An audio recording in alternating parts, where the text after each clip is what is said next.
M بابو Tanoli Islamic studio سے حاضر ہوں ایک بار پھر انتہائی ضروری اہم اور توجہ طلب مسائل لے کر حاضر ہوا کرتا ہوں۔ ہم لوگوں کی زندگیوں میں کچھ ایسا رزق ہے، ایسی کمائی ہے کہ جس کو آپ علیہ السلام نے حرام قرار دیا ہے۔ 3 چیزوں کی کمائی اللہ کے پاک پیغمبر پیارے نبی آقا دو جہاں سرور کائنات فخر کائنات نے 3 چیزوں کی کمائی کو حرام قرار دیا ہے۔ خاص کر 3 چیزوں کو فوکس کیا ہے، 3 چیزوں کو نومینیٹ کیا ہے، 3 چیزوں کو جو ہے نا ٹارگٹ کیا گیا ہے کہ یہ 3 چیزوں کی کمائی حرام ہے، حرام ہے، حرام ہے۔ آپ بولیں گے کون کون سی 3 چیزیں ہیں؟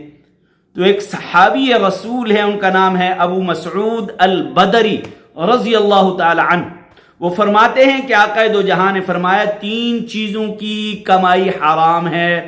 سب سے پہلے فرمایا کتے کو آپ خرید و فروخت کرتے ہیں، بہت سارے لوگ کتوں کو بیچتے ہیں، کتے کو خرید و فروخت کر کے اس کی کمائی کھانا حرام ہے، بچوں کو کھلانا حرام ہے، بچوں کو پہنانا پلانا اس کمائی سے حرام ہے۔ نمبر 2، بدکار عورت، زانیہ عورت کی دلالی کر کے، دیوسی کر کے کمائی وہ عورت خود کھائے یا اس کے دلال کھائے، آپ علیہ السلام نے فرمایا یہ حرام ہے، یہ حرام ہے، یہ حرام ہے۔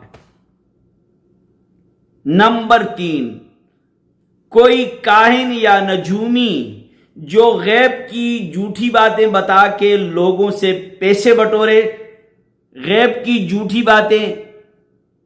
اللہ تبارک و تعالی کی کلام مقدس کے اندر ہے کہ غیب اللہ کے علاوہ کوئی نہیں جانتا، اور ہم کہتے ہیں جی چلیں ہم جاتے ہیں کسی نجومی کے پاس، کسی کاہن کے پاس، کسی پہنچی ہوئی سرکار کے پاس کہ سرکار حساب کر کے ہمیں بتا دیں۔